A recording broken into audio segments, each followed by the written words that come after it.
Sveiki visi, su jumis aš Zita Baskienė, life coach arba gyvenimo mokytojas. Ir šiandien apie profesinę savo tokią pusę, su kuo aš dažnai susiduriu, su kokiais paradoksais. Tai konsultavimo centras Matrica, puslapis, kuriame aš kalbu apie savo patirtis ir žinias ir kviečiu jūs konsultuotis.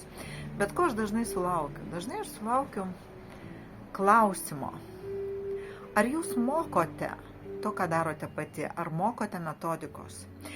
Ir kaip bebūtų keista, tos klausimus užduoda žmonės, kurie nėra buvę konsultacijoje. Labai retas, kuris užduoda po konsultacijos.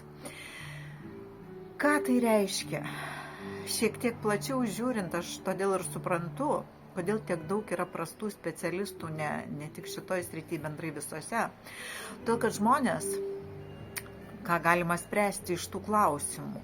Žmogus net nežinodamas, kas tai yra per įrankis, kokią informaciją jis galėtų duoti kitam žmogui, kuo padėti, pats nepačiupinęs to jau nori mokyti. Ir dažniausiai tas blogų specialistų didžiulis dabar kiekis ir parodo būtent, kad klaida yra šitame bruože.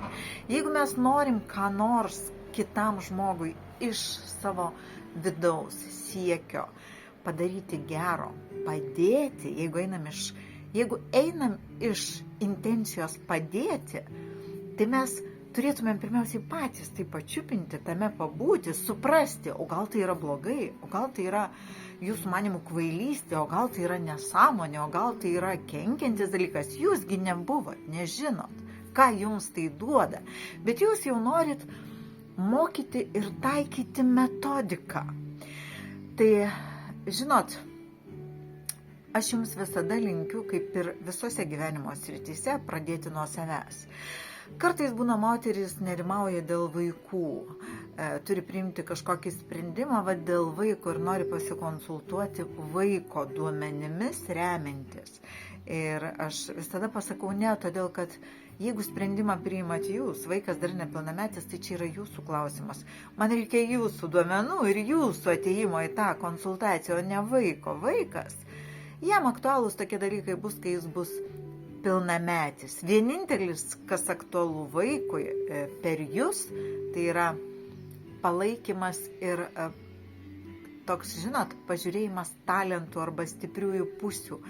Galbūt kartais vaikai nepasitikė savim ir mes pamatę juos tiesiog stumtelnami viršų, tada taip.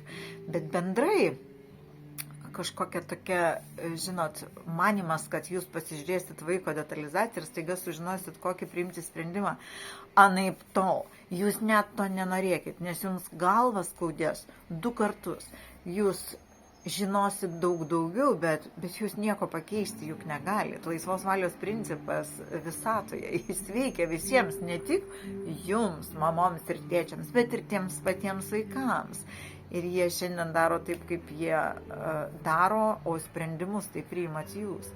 Jeigu jūs negalit priimti už vaiką sprendimo, tai jums nieko ir nereikia žinoti, nes tai tik apsunkina situaciją.